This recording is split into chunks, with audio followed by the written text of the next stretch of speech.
Good afternoon. It's nice to have you join us on Nationwide on the network service of the NTA. We're live in Abuja. I'm Hawa Salihu Adama. President Muhammadu Buhari this Thursday held a strategic meeting with the newly appointed EFCC Chairman Abdurrashid Bawa. State House correspondent Adamu Sambo is putting the report together, and it will come in our subsequent bulletins. Meanwhile, the Deputy Secretary General of the United Nations, Amina Mohammed, says her office will continue to support Nigeria to realize the Sustainable Development Goals, especially Goal Number 16. The UN Deputy Secretary General said this when she paid a visit to the Secretary to the Government of the Federation, Boss Mustafa. Over now to Kenneth Nanim. Through the Sustainable Development Goal number 16, the United Nations intend to achieve peace, justice and build strong institutions by the year 2030. The United Nations Deputy Secretary General, Amina Mohammed, is now at the office of the Secretary to the Government of the Federation. She congratulated Nigerians for exiting recession promptly and pointed to global impact of COVID-19 and insecurity in parts of the country as challenges that leadership of the nation at all levels must come together to overcome. When government is trying to deliver on its services, the rights of the people, the social contract, the institutions are really the bedrock on which this will exist. And for many years across the continent, across many of our developing countries, institutions have been weakened. We have not had the investments that we ought to, and so therefore we've not been able to deliver at the scale and with the urgency. But of recent, we're seeing a resurgence where it says, you know, there is a division of labor. The Secretary to the Government of the Federation, Boss Mustafa, commended Amina Mohammed for providing purposeful leadership at a global level, especially in her role towards procurement of Oxford AstraZeneca vaccines against COVID-19 for the nation.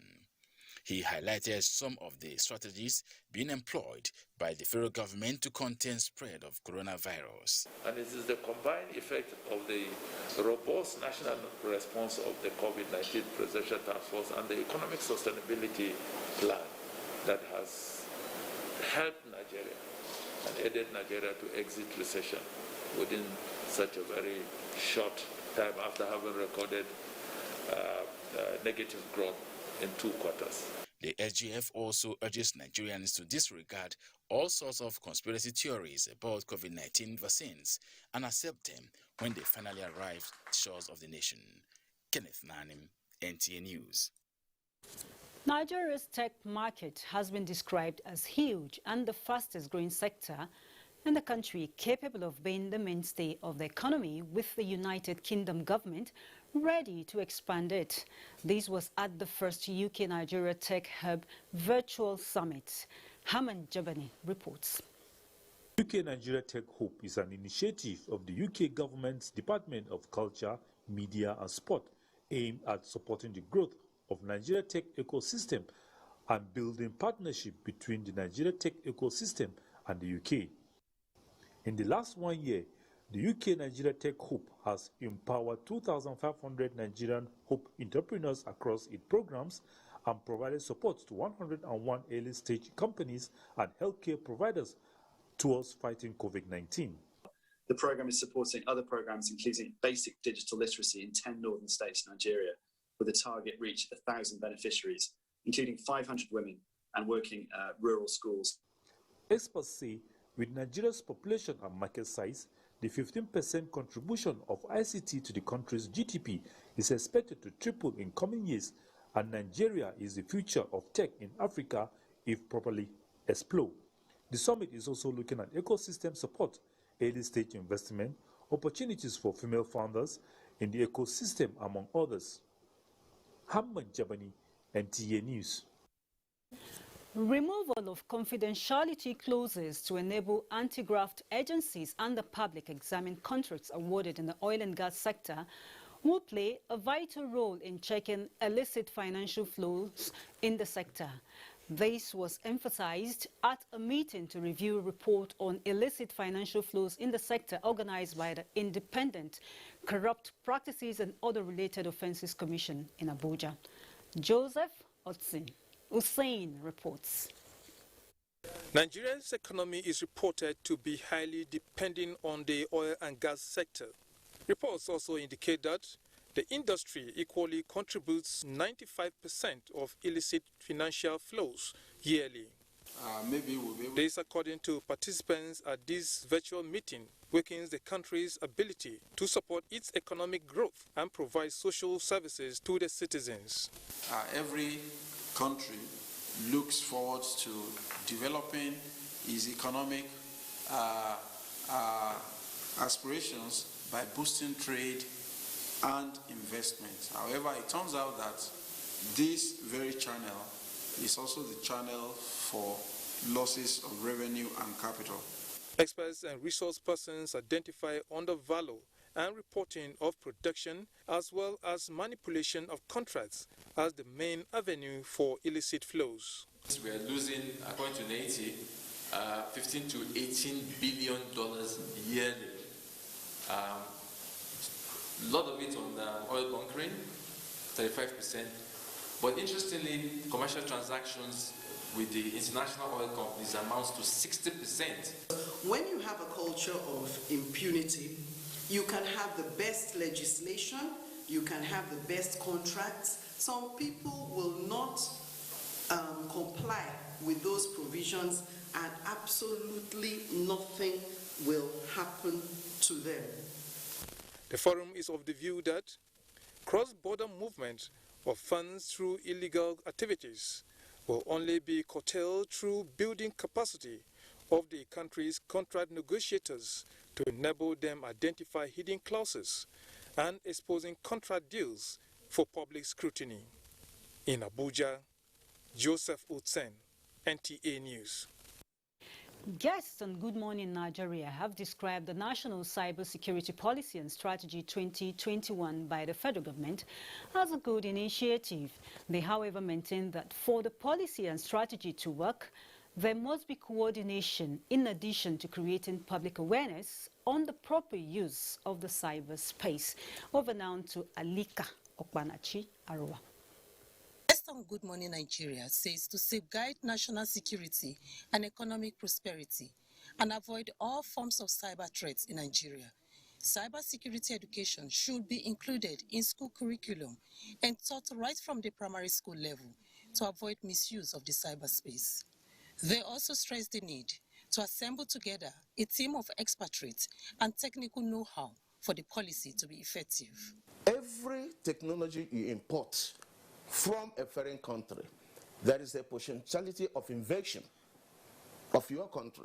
So trying to localize and domesticate this technology is very, very important. Please let us understand what we are talking about. Let's bring it down to people on the street and every other person in Nigeria to understand. What we are talking about is about the management of data in such a way that there is peace and harmony within the cyberspace. In the area of funding, the guest says government alone cannot shoulder all the responsibilities, hence the need for collaboration and assistance from private sector and individuals. I'm sure you'll be happy to know that at least within the umbrella of the military, under the Defense Headquarters, you have the Defense Space Administration, and that fundamentally addresses outer space and also cyberspace. So in terms of institutional mechanisms, they are being put in place. They also noted the shortage of human capacity in Nigeria. They therefore appealed to the government to create an enabling environment for the youth to participate. In Abuja, Alika Ogbanachi, Aroa, NTA News. And still staying with cybersecurity, with increasing cyber activities across the world and the attendant threats confronting it, the national cybersecurity policy and strategy of the federal government could not have come at a better time. Stakeholders say the recent unveiling of the policy does not only show government's commitment to national security, but creates a sense of value for ICT users. Umar Basi Edet has the details. Online activities, including various forms of business transactions, have been on the increase, especially with the ravaging effect of the coronavirus. These increased activities, fraudsters and criminal elements also see it as an opportunity to make quick money. However, with the recent unveiling of the National Cybersecurity Policy and Strategy 2021, the federal government is set to rid Nigeria's cyberspace of criminal elements and make it safer. It will benefit the populace, not just an assumption, but practically. Firstly, when a president endorses cybersecurity, it means that the government is, for the first time, conscious of our transactions online. Always a need to educate, especially the young ones, on the need to secure, keep safe information. The world is becoming a global world. Everyone is going to computers, systems, phones, everything is almost online. So, to me, cybersecurity is a very essential part in this growing world. For the federal government, the cybersecurity policy would go a long way in promoting economic activities internationally. In Onitsha, Umar Basidet, NTA News. And for more reports from our Lagos Network Center, it's over to Awal. Good afternoon to you. And Howard, it's good to see you. As Nigeria awaits the arrival of the much-anticipated COVID-19 vaccines, stakeholders in the health sector are recommending a multi-sectorial approach in ensuring a sustainable solution to the fight against the pandemic. This was at a media briefing by the Pharmaceutical Society of Nigeria on the rollout of COVID-19 vaccines in the country. Hingino John Adams reports. For the past 1 year, Nigeria and many other countries of the world have been battling to contain the COVID-19 pandemic. With the availability of pharmaceutical drugs and non-pharmaceutical measures adopted, vaccination is considered the most effective. For now, some countries have received the vaccines and commenced its administration, while Nigeria is about to take delivery of her first 16 million doses of the Oxford AstraZeneca COVID-19 vaccines. Although there are several conspiracy theories as regards its efficacy and safety, experts say it should be seen as a public health good. The vaccine is to stimulate the body to produce the antibodies that will fight infection for us. So we should not lose our guard because the vaccines are coming. But it's a good thing that we have them. Strengthening the nation's health system, aggressive public enlightenment, effective enforcement of the COVID-19 protocols, even as vaccination begins, and consideration of community pharmacies as vaccination centers are some of the recommendations by the Pharmaceutical Society of Nigeria.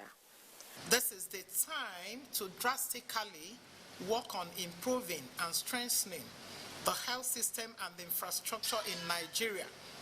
Increased budgetary allocation to health is strongly recommended. The Society is also advocating the passage of the Pharmacy Bill currently before the National Assembly to empower the sector.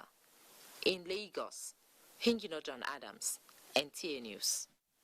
With security challenges on the rise in Lagos recently, security experts are advocating the need for more security consciousness. Lynn Leneke tells us more. Military attacks, kidnapping, terrorism and robbery have remained a source of worry to many with regards to the capability of the security agencies. A case in point is the increased level of armed robbery in Lagos, with victims mounting daily. This situation is posing threats to lives and property. Of 10 persons, 6 have tales of woe about personal attacks in most parts of the state. The metropolis, believed to be more secured, is becoming even more dangerous, with many high-risk spots known for traffic robbery, extortion, pickpocketing, which is becoming a lifestyle, particularly at night and sometimes in the early hours of the day. Even Aja, mostly I come from Aja to Nikon every day and it is not safe. I've seen them stab a girl right in front of me and snatch her phone. Victoria Island, for instance, is both a residential area and a business district with heavy security presence, where the military and police headquarters as well as the naval base are situated. In spite of this, people still get robbed and harassed by men of the underworld. There was a time I parked my vehicle and it was a Toyota Corolla. It was vandalized. The brain box was removed. The controls, the window controls were removed. A situation security experts attribute to lack of adequate data due to the influx of unidentified persons to the states. We should be able to manage people, especially people that are strange in the places where we live. So I advise that every estate, every community should have a security council. It is the hope of Nigerians that a more veritable means will be adopted in tackling crime and criminality and related security situations across the country. In Lagos, Lane Lenake, NTA News. You're watching NTA Nationwide. Time now to go on a break. The news will be back shortly. Do stay.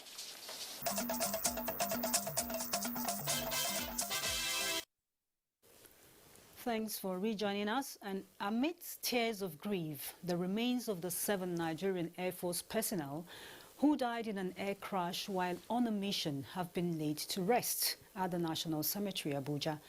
The Chief of the Air Staff, Air Vice Marshal Oladayo Amao, says their names will go down in history as defenders of peace.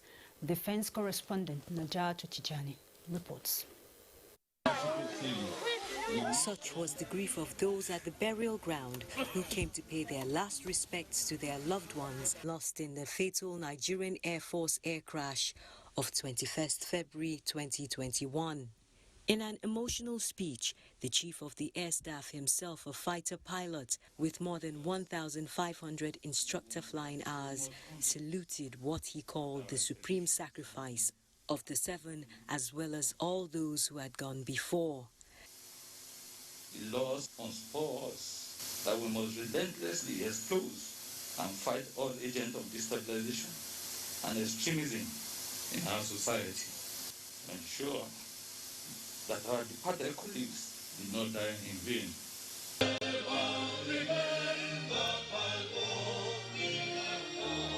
No matter the pains and the sorrow, one thing for sure, that God's love never ceases.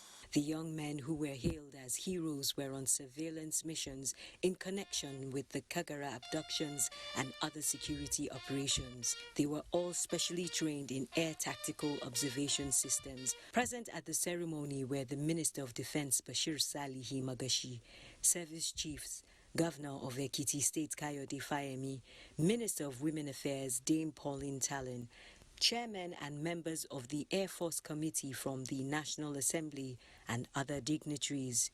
And in the wake of this tragedy, the Nigerian Air Force says it has resolved to rededicate itself to the cause of defending the nation by ramping up security measures.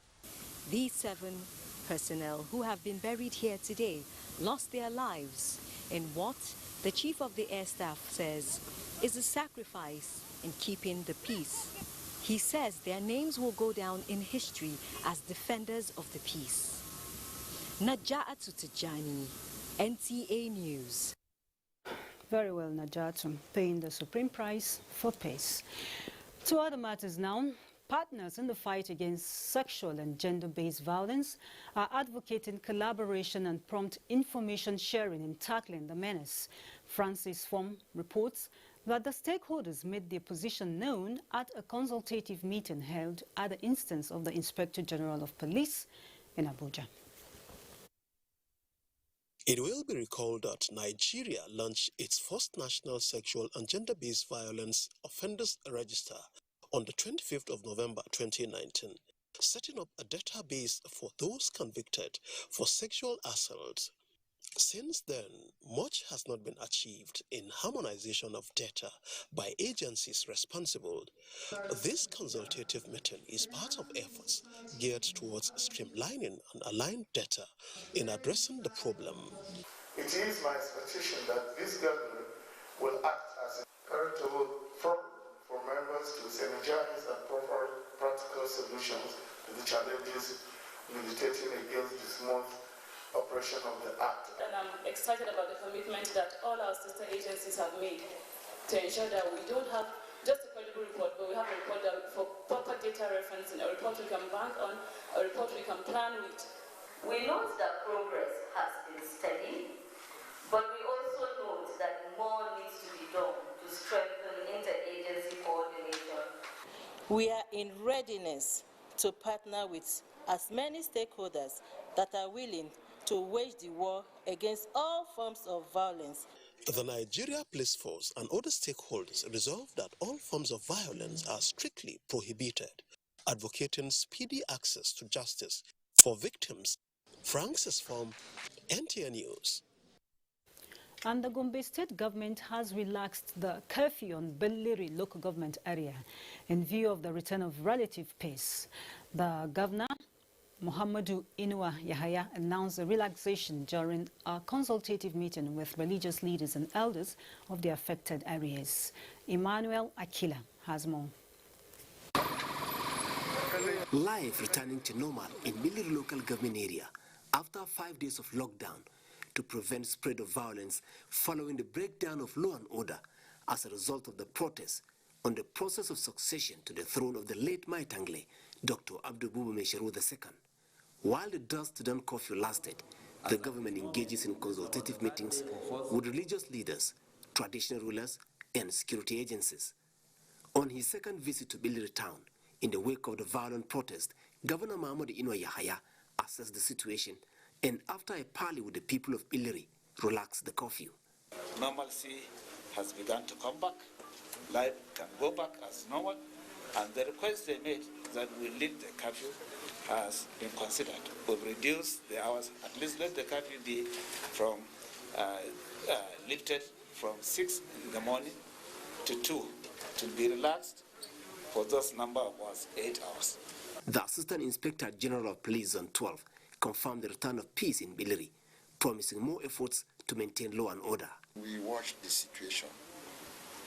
The aim of it is to make sure that everywhere, the crisis was there, yes, but you yourself, you heard from both the chief imam and the representative of Khan. They have initiated reconciliation and peace move and everything, which the governor has told you that it has been endorsed. Meanwhile, the Speaker of Bauchi State House of Assembly has led his colleagues on a sympathy visit to the government and people of Gombe State over the sad incident in Gombe. Emmanuel Akila, NTA News. And still staying with security matters, the National Agency for Science and Engineering Infrastructure, NASENI, is advocating the deployment of technologies in tackling crimes and other security challenges in parts of the country. To this end, the agency is strengthening collaboration with state governments on how to explore homegrown technologies manufactured by the agency to contain insecurity. Aliu Tijani Muhammad has the report.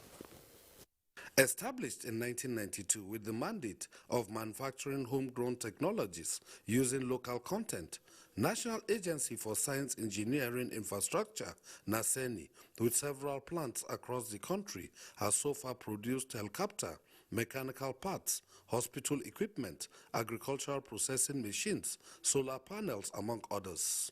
These transformers, actual manufacturing place is in our center in Okene. In fact, they just returned during the coronavirus, so we have capacity to produce from Nigeria. It is now showcasing its products, restating the agency's commitment to manufacture technological tools that can aid in fighting crime and contain insecurity in the country. National state government indicated interest on homegrown technologies manufactured by Naseni as it strengthened partnership to develop science and technology. I want to tell you that we are not only interested in the tertiary institutions' collaboration, but also in both the technical schools as well as the science schools collaboration that we will have with you in order to encourage the area of education. Already, Naseni signed a memorandum of understanding with the State University Kefi, with one of its plants also established in Nasarawa town to provide support for science and technical education.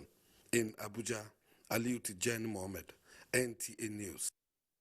And it's the turn of Abubakar in our Maiduguri Network Center with more reports on Nationwide. It's over to you. It's really good to see you, Hawa. Good afternoon.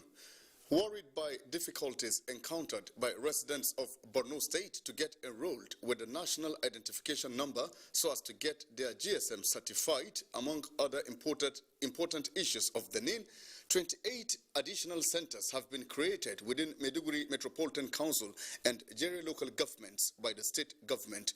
Yagum Subukar completes the story.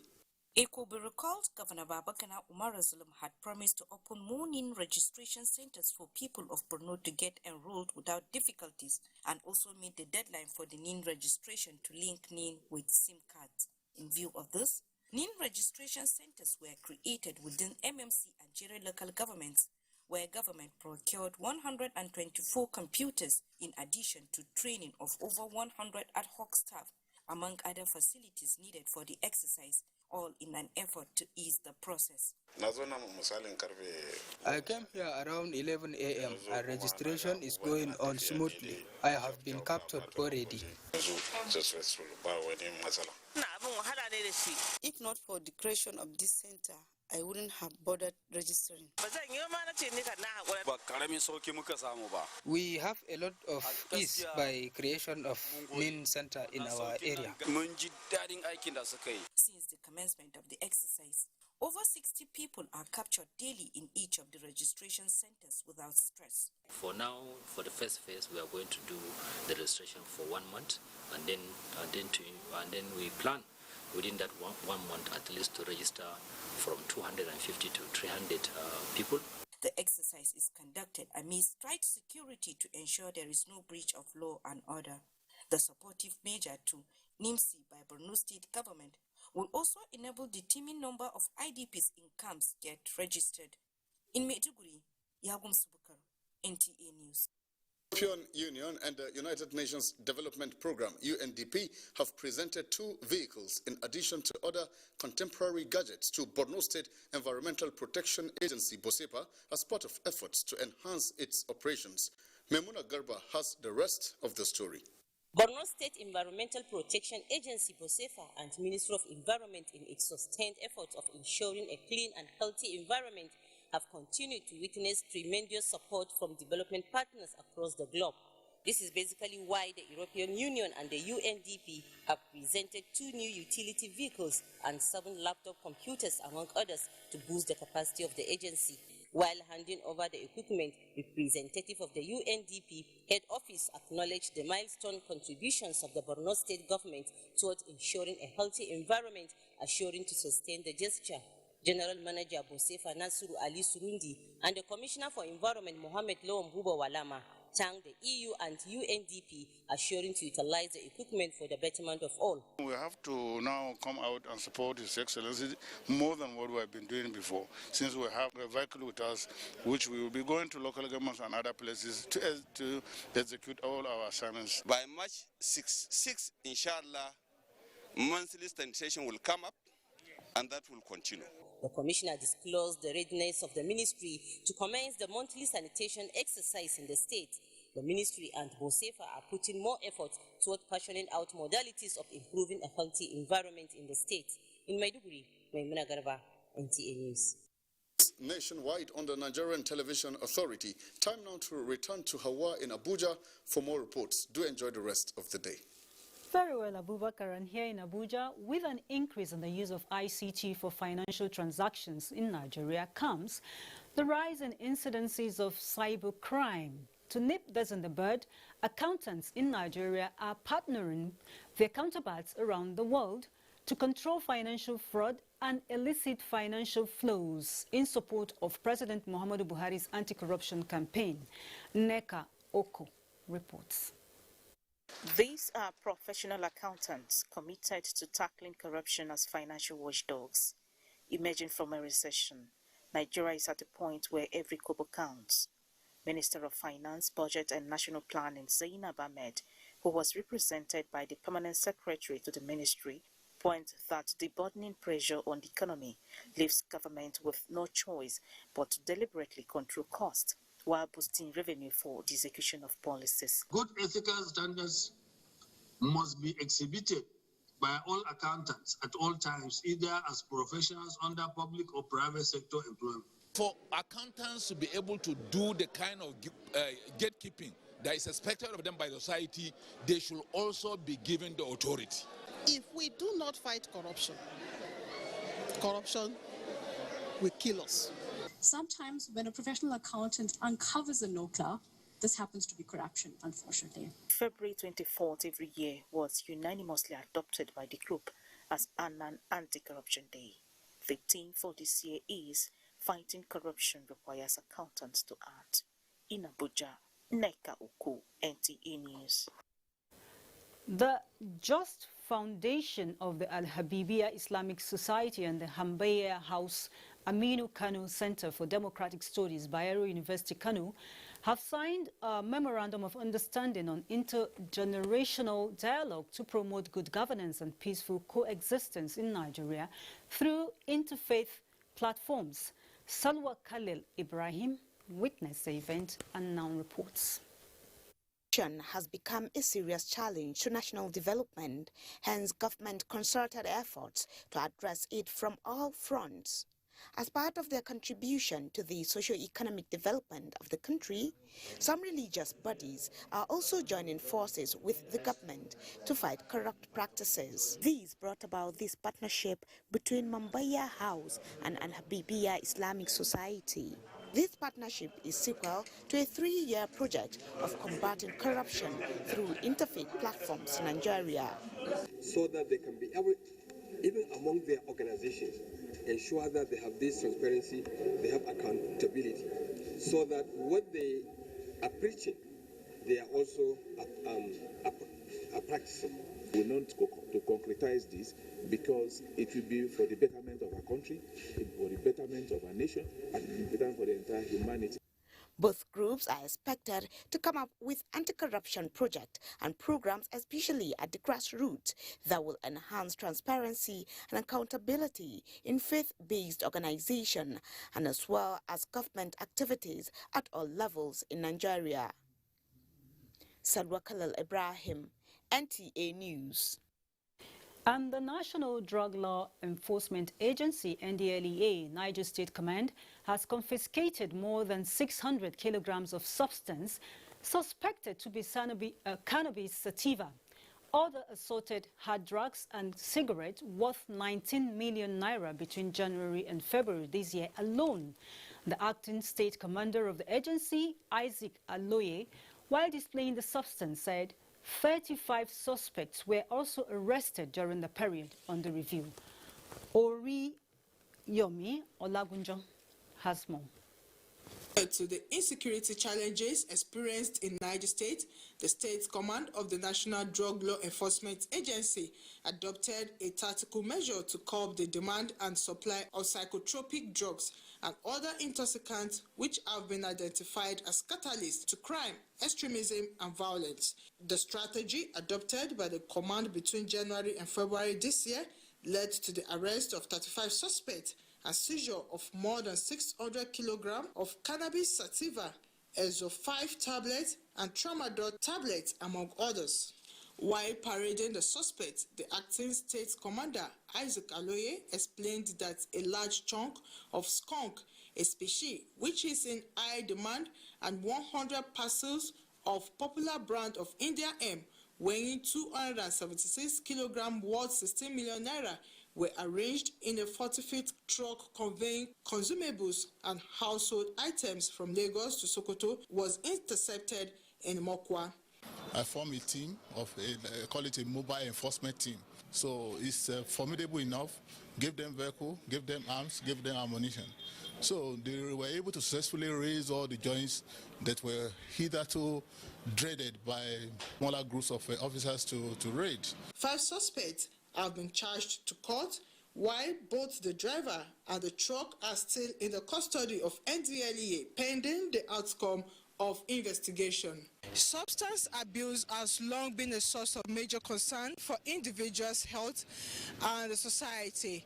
Hence the need for all to make concerted efforts to discourage the use of hard drugs, particularly among the youth, for a healthy and crisis-free society. Oriyomi Olagunju, NTA News. And from Mina, we take you to Benin, where Obehi is on standby. Hello. Thank you very much for joining us in Benin. Governor Godwin Obaseki is assuring citizens of his administration's resolve in having a robust partnership with any group committed to the well-being and training of youths on entrepreneurial skills. This, he says, will help curtail illegal and irregular migration. The governor stated this when he received a delegation from the Action Aid Nigeria. Elizabeth Omoko reports. Many youths in Nigeria have been deceived that they can only get greener pastures if they travel abroad. This has thereby led to them embarking on risky journeys, not minding the consequences. To further stem the tide, Governor Obaseki is meeting with the non-governmental organization to create economic alternatives for youth. We are working on making sure that we empower our youth with technology. The country director of Action Aid Nigeria, Ene Obi, while calling for justice for rape victims and other women who have suffered gender-based violence in the state, says the organization will support the state to develop and print policy documents that will protect the Edo State child. The project is fully domiciled in Edo State and seeks to create economic alternatives to irregular migration for about 2,000 youth in 3 local governments in Edo State. In another engagement, the governor visited the proposed 18.3 hectares inland dry port project, with 20,000 containers expected to arrive here. If the port finally gets an approval from the federal government, it is expected that the issue of unemployment will drastically reduce. In Benin, Elizabeth Omako, NTA News. And still on empowerment, the Ekiti State Governor has reaffirmed its commitment to continue to collaborate with the federal government to eradicate poverty among citizens through various social intervention policies of President Muhammadu Buhari's led administration. Governor Kayode Fayemi said this at the state-level training for the ongoing Board of Independent Monitors of Social Investment Program of the federal government in the state. Ayodeji Ogunshaki reports. The scheme created in 2016 by President Muhammadu Buhari had the target of lifting citizens out of poverty through various social interventions of the federal government, hence the training of the independent individuals that will monitor the program at the community levels to ensure that the primary objectives of the initiatives are achieved. Governor Kayode Fayemi represented his press belief that it is essential to strengthen collaboration with the federal government in achieving the goals of eradicating poverty. Having an independent monitors, will fill that gap and make sure that everybody earns that money that they are paid. Minister of Humanitarian Affairs, Disaster Management and Social Development, represented by our special assistants, want the monitoring officials to carry out their responsibility with utmost diligence, sincerity and patriotism towards achieving the vision of President Buhari in lifting 100 million Nigerians out of poverty in the next 10 years. Many of our programs, we get reports that they are not being implemented the way they are ought to. It's the independent monitor that are on ground that will give us the first-hand information. Participants who have the view that the training will help them for effective monitoring within their assigned communities. From Adekiti, Ayode Jogunshaki, NTA News. And that's it from Benin. Nationwide continues with Hawa in Abuja right after this break.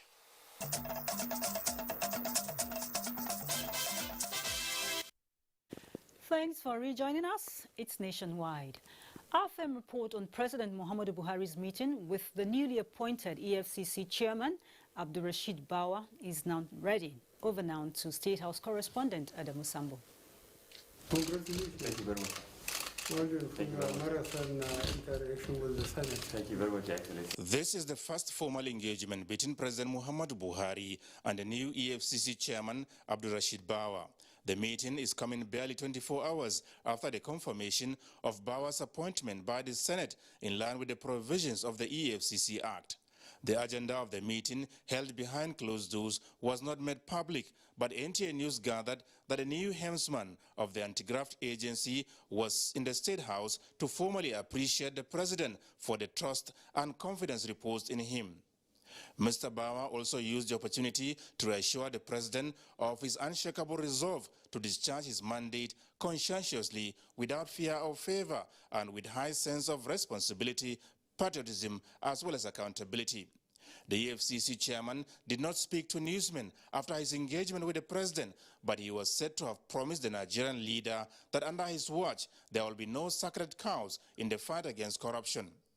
President Buhari congratulated the new appointee and assured him of every support and encouragement in the task of recovering the nation's assets from those who abused public trust, no matter their status. From the State House, Adamu Sambo, NTA News. And our Kaduna Network Center is next. Salamatu is on standby. Yohawa and welcome to Kaduna. Northern governors are in a two-day meeting in Kaduna with issues of insecurity and how to secure the release of the abducted Kagara student topmost on their agenda.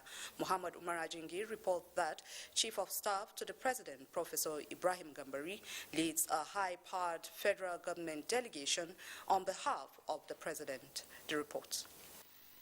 The Northern Governors Forum begins a two-day meeting here at the Government House Council chambers in Kaduna to deliberate on a number of issues bedeviling